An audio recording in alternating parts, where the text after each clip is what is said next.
I'm Jen Taylor Skinner, and this is the Electorette. On this episode, we'll dive into a new landmark study from the Harvard Kennedy School.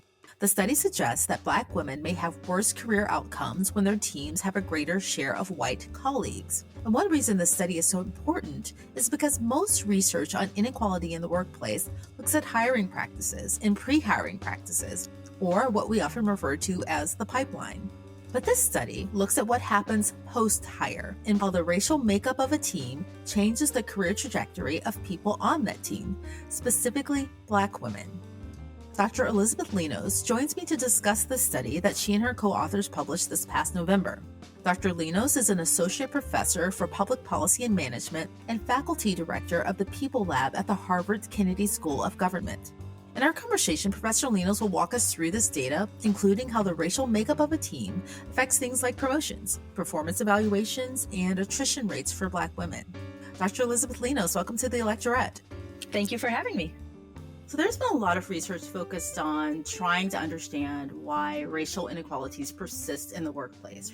And you highlight fairly early on in this paper that a lot of the research previously has been focused on the pipeline, right? Those pre-hire practices, hiring, recruiting, the interview process. But this research specifically looks at what happens to new hires later in their careers. And I want to point out that you're specifically looking at the professional outcomes for Black women, right? That's what you're focused on. And you look at retention rates, promotional practices, engagement. What gave you the insight? What clued you in that there were problems beyond the pipeline? Yeah, I think it's a really good question. Well, first, I do want to highlight that this research is important across the employee life cycle. So I think it is really important to continue to study what might need to change in pre-hire characteristics, in selection processes, and making sure the right people are kind of getting to final stages and application processes, and all that research is ongoing. But what we find in our research is that even within a firm or within an organization, even if you see more diversity in kind of junior hires or early stage employees, there seems to be fewer and fewer employees of color, and especially Black women in managerial positions and then more senior positions. So to me, that's a first signal that there might be things that need to happen in the firm and in the workplace. More broadly, if we care a lot about diversity in organizations as a whole, by only exclusively focusing on recruitment, we might be missing opportunities to improve workplaces. We're bringing in people into workplaces that haven't changed or are still creating or furthering existing inequities. And so it's almost a vicious cycle where we're recruiting people who might look different than previous employees, but if they're leaving at higher rates or if they're not getting promoted at higher rates, it's a vicious cycle that's never going to lead to sustained diversity in these high wage workforces. I guess in a sense, it is understandable that, people have overlooked these, pre-hire or the post-hire practices, because you would assume that if a company is investing a lot of resources and a lot of time and thinking into improving the pipeline, to, getting rid of those biases in interviewing, that you'd find those same practices within the company culture, right? But that's not what's happening. I mean, can we explain that disconnect? Yeah, I think you're right. It's just a very different lens, right? So there's a lot of things that can happen in the broader labor market. A lot of people are studying education inequities. But what my research highlights, and I think this study is a good example of that, is that there's a lot that needs to change within a workplace as well. And so providing that same level of rigor and focus on the day-to-day dynamics or day-to-day interactions that people have at work could have these really large effects on things like recruitment, retention, and promotion. Because what happens in a workplace doesn't just stay in a workplace. It also is going to affect who wants to join a firm in the future as well. So it's just really providing that same level of focus that we have on pre-hire characteristics to what needs to change in a workplace, in the day-to-day experience of going to work for employees. So can you tell me a bit about the field site, the company that you used for research, right? The size of the company, the racial and the gender makeup, and how you conducted the research? Yeah, absolutely. So this is a firm that looks quite similar to a lot of high-wage elite professional services firms. So it's one of the many professional services firms that we have in the US and globally. And like many of these firms, the demographic makeup of the firm does not necessarily represent the demographics of the US. So we have about 5% Black employees, about 5% Hispanic employees, a slightly larger percentage of Asian employees, and the predominant demographic group are white employees, and in particular, white men. And what's important is that becomes wider and wider as you move up in the ladder. So senior leaders in this firm, like many firms of this kind, are predominantly white and male, even if there has been some progress on bringing in new recruits that are slightly more diverse. So let's dig into the data a bit, right? And I want to preface this by saying that, as a Black woman, I've worked in companies with a similar makeup and have encountered, directly these racial and gender inequality issues, right? These biases. And so when I look at this data, I was really excited because it was affirming, right? Affirming of my own experiences, but it was also shocking in how affirming it was, right? And I think that's both a good and a bad thing, right? So when you have these experiences anecdotally, there's very little you can do with that, right? But when you have data to back it up, there's still very little I can do with that. But it makes me feel better, right? Well, let's start with the racial turnover gap, right? So Black employees are 6.7 percentage points more likely to exit within the first 2 years than their white counterparts. So tell me a little bit about that data. And also, can you tell me how you're defining exit? What categories of attrition? Yeah, this is a great question. And if I may, Jen, one thing that I do want to highlight is exactly what you said about your experience. Sometimes we think about what's the value in quantifying or measuring something that many people have experienced in their day-to-day work. And my sense is that even just giving a number or magnitude to the size of the problem helps ground a conversation on what needs to happen next. But for many people, especially Black women, these results may not be surprising given their lived experience. But I still think it's helpful to put numbers behind that experience that a lot of people have had. So to get to your actual question on turnover, so we're defining turnover very broadly, and this is important. So we're just looking at whether or not a new hire is still working at the firm 2 years later. The 2-year mark is a very important, critical mark for a lot of these professional services firms, because after 2 years, you're really going up for promotion to the next level. There's a little bit of an up or out culture. So if you're not getting promoted at the 2-year mark, that's probably a negative signal. But what's important to note is that we can't tell in our data whether it's a good or bad thing for an individual employee. So we're not going to take a stance in our research on whether or not it's bad for any specific Black woman or employee to leave this specific firm. But what we see is these large racial differentials in who exits at the 2-year mark. And to me, that's an important thing for a firm of this side to really question, like, what is it about the firm that makes the experience so different for Black employees and white employees? And as you know, we see a turnover gap between Black employees and white employees. That's 6.7 percentage points. It's about 30% more turnover for Black employees. And what we note is an even larger gap between Black women and white women. So the gap between Black women and white women is 9 percentage points. That comes out to more than 50% of a gap in turnover between Black women and white women. So to us, that was a very surprisingly large gap, even though there is a huge literature that suggests that the experience might look different. Just the size of the gap was surprising. So what does that mean, right, in practical terms? So that means that you could say that it's more than just a gender issue, right? There's a gender and racial component, right? Is that what that means? Absolutely. So one thing that was really important to us for this paper is to really take an intersectional lens to looking at this question of diversity. So there's a lot of research that looks at gender dynamics within these firms or racial dynamics within these firms. And what our study shows is that the intersection of race and gender might lead to very different experiences. So white women in this firm are faring better both on turnover and on promotion than Black women. And so if we were to just look at this from a gender perspective, we would be obfuscating a differential experience for Black women. Same thing if we just looked at race. If we just looked at race, we wouldn't really be able to capture the double disadvantage that Black women often face in workplaces because of their race and their gender. Right, because I think what you found is that Black men had better outcomes than Black women, and other women of color also had better outcomes than Black women. Is that true? So what we focus on is kind of a one part of the experience. The main part of the paper, beyond just documenting these large gaps in turnover and promotion, is to really understand how having more white colleagues early on in your career, in your first few months on the job, might have differential impacts for different types of employees. And you're absolutely right. What we find is a particular experience for Black women that looks different than for other race and gender groups. So specifically, if you have more white colleagues early in your career in those first few months, the likelihood that you're going to turn over goes up for Black women specifically, and the likelihood of getting promoted goes down for Black women specifically. Tell me what the picture looks like for promotions in relation to Black women. Yeah, we see a very similar picture. So, in general, we see that Black employees are less likely to get promoted on time, and we define on time as getting promoted around that 2-year mark. So within 2.5 years, specifically, Black employees are 18.7 percentage points. So that's about 26% less likely to be promoted on time than their white counterparts.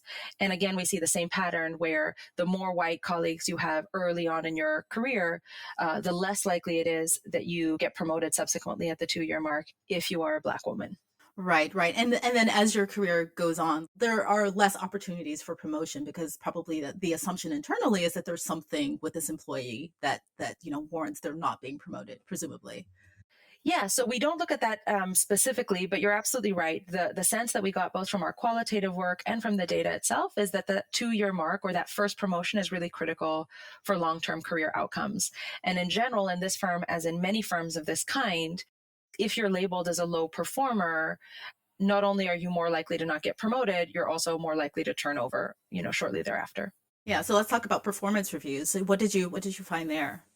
So one thing that we were trying to figure out in this work is how can we explain these large turnover and promotion gaps that we see? And one thing that we do find is that even though your first teams are what we call as good as random. So there's a similar pattern or similar distribution of who has whiter colleagues or less white colleagues in their first teams. The Black women who, just because of chance, had more white colleagues in their first few months end up being more likely to be labeled as low performers later on, subsequently.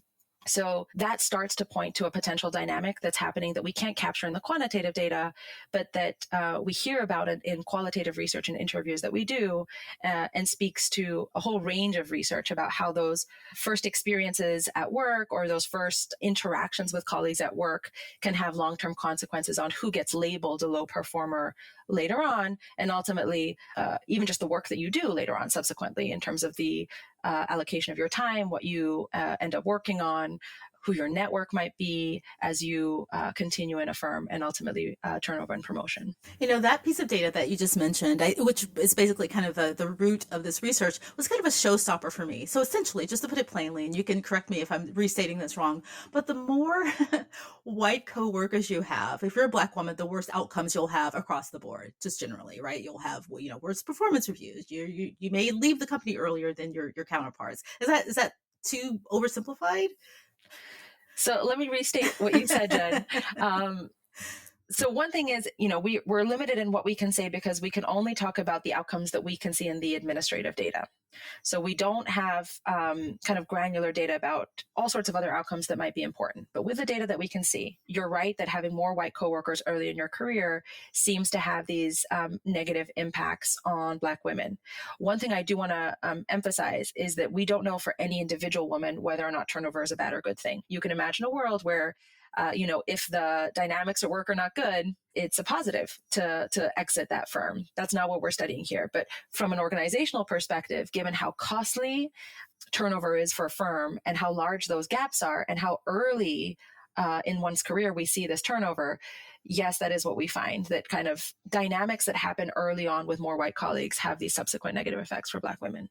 Some people might say when hearing this data that, well, perhaps these people who have left the company or who weren't getting promotions and the people who were brought in are just better performers, right? How can you extrapolate that?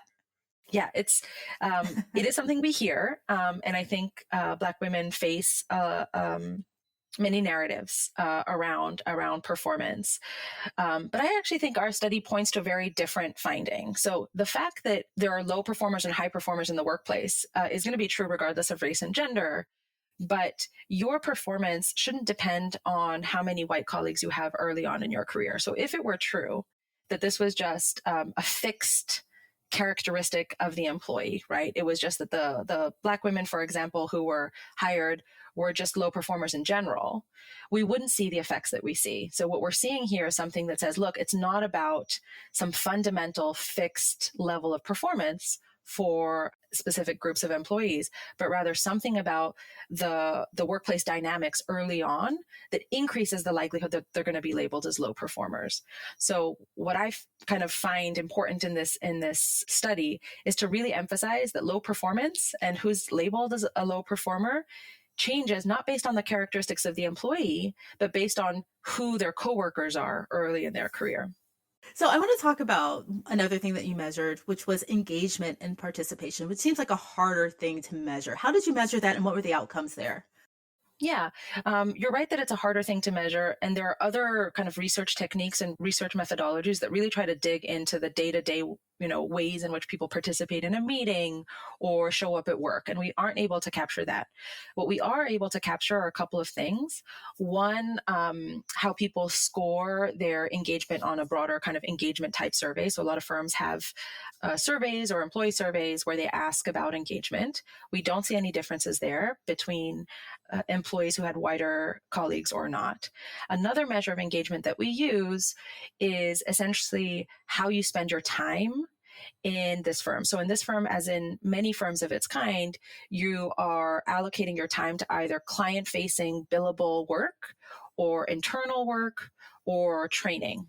And what we find is that over time, Black women who had wider teams to begin with end up having fewer hours on billable work and more hours allocated to training.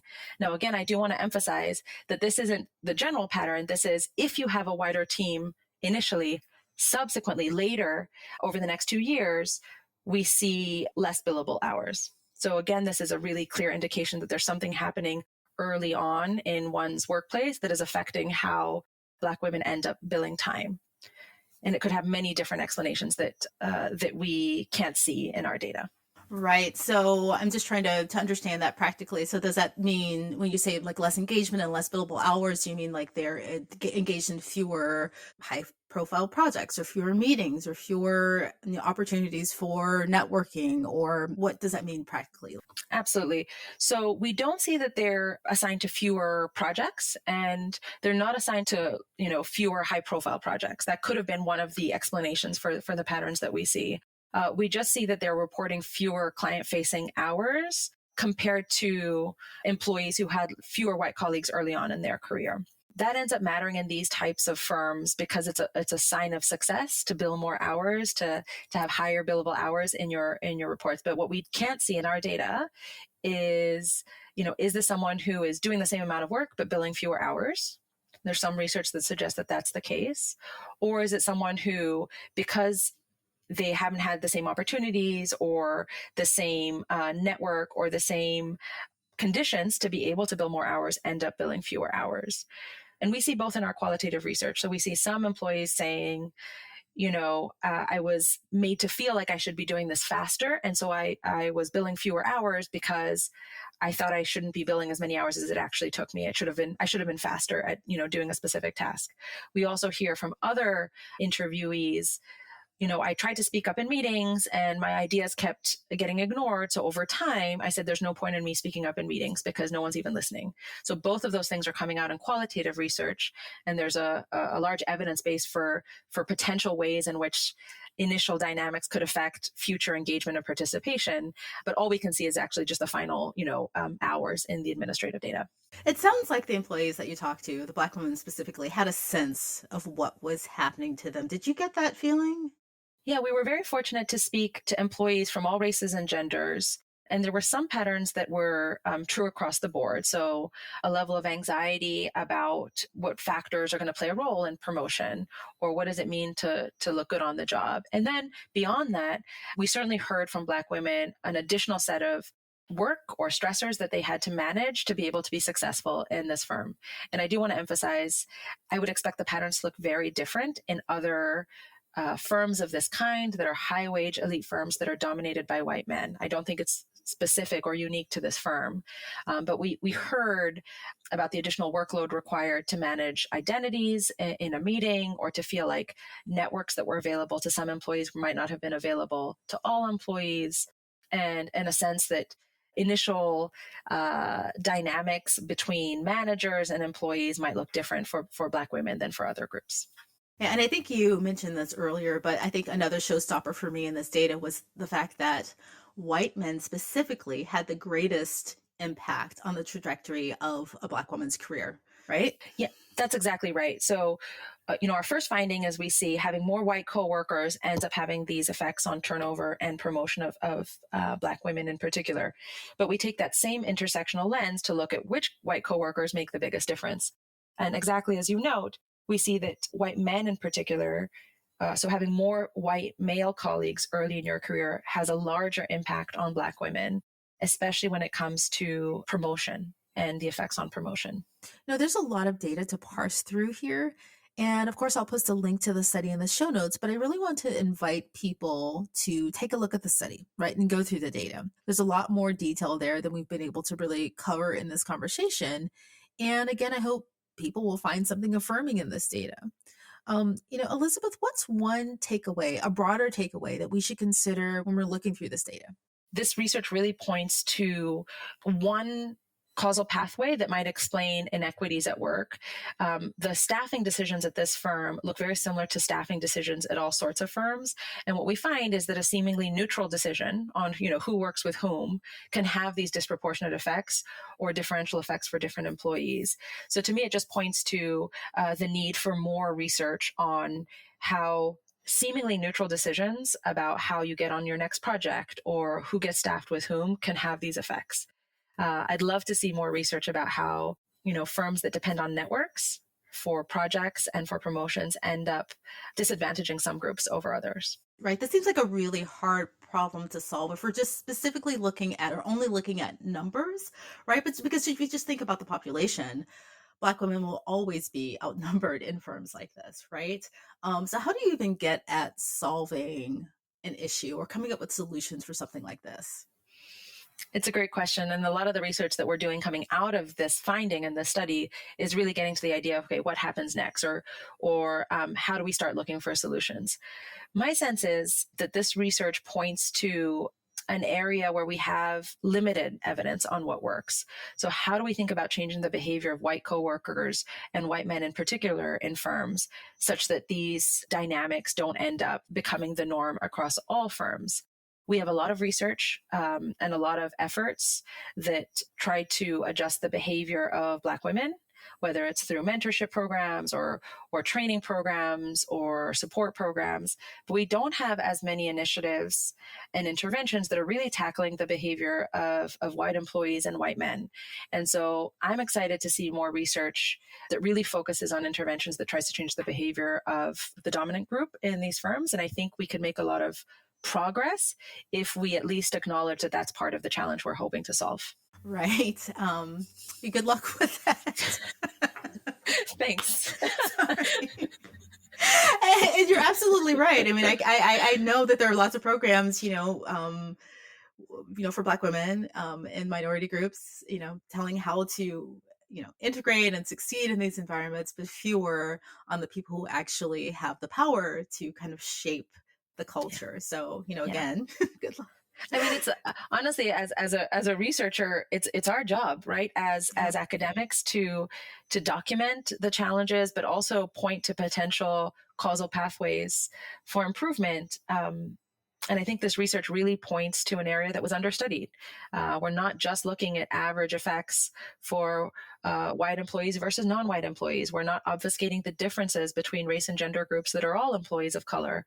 I think that level of targeting is really critical, and recognizing the importance of white coworkers in determining outcomes or career outcomes for Black women is a step in the right direction, but we have a lot of work to do before we come to solutions. And in your opinion, do you think all of the research that and the work that's been done around improving the pipeline, has that actually been fruitful? That's a big question, Jen. I think Sorry. I think one thing that we have unearthed through that research is that seemingly small changes in how we do selection or how we think about interviews can really make a difference. And to me, that's really important. So it's the same flavor of research to say, actually, the environment in which you're choosing applicants could really affect who you choose, or the way you read a CV could really change who you select. even by selecting criteria that aren't relevant for the job. And so there's been a big push to rethink how we do recruitment and selection with those differences in mind. That has, I think, borne fruit, even though, of course, there's still a lot of work to be done on recruitment and selection. And we do need to do the same thing at each stage in the process. So onboarding new hires, how we think about who gets tapped for promotion and who is promoted, all the way through kind of senior levels of management. Yeah, when I think about when I first entered my career in technology, about the way that interviews and the pipeline was done then versus how it is now, I can see a lot of changes, right? They've done, a lot of tech firms use a lot of kind of blind interview processes, right? Where you can't necessarily determine at the very beginning the gender or race or background of the interviewee. And so you can see some improvements there. But again, thinking about myself, I think one of the reasons I really wanted to have this conversation is because of my own experiences. And I'm hoping that when I left, that industry, when I left corporate America, I had conversations with a lot of other Black women and, mentees talking about their experiences, and they had some of the same experiences that I had. And I wish I had the data to help them feel less lonely and to let them know that this isn't just you. There's data out there to support these experiences. And I think that's why this is so important. And it was really, good for me to have this conversation with you. I appreciate that. And I'm hoping that's what this can do, really document the patterns here, that it's not an individual level challenge. It's also, if someone's labeled a low performer, there are many things that go into that, including things that are out of their control and have nothing to do with their actual underlying ability to perform. And so by unearthing this and documenting it in a very rigorous way, I'm hoping to just clarify or validate the experiences that people might already be having on the job. Well, Professor Linos, Elizabeth Linos, thank you so much for joining me. This has been a really great conversation. Thank you for taking the time to talk to me. Thanks so much for having me.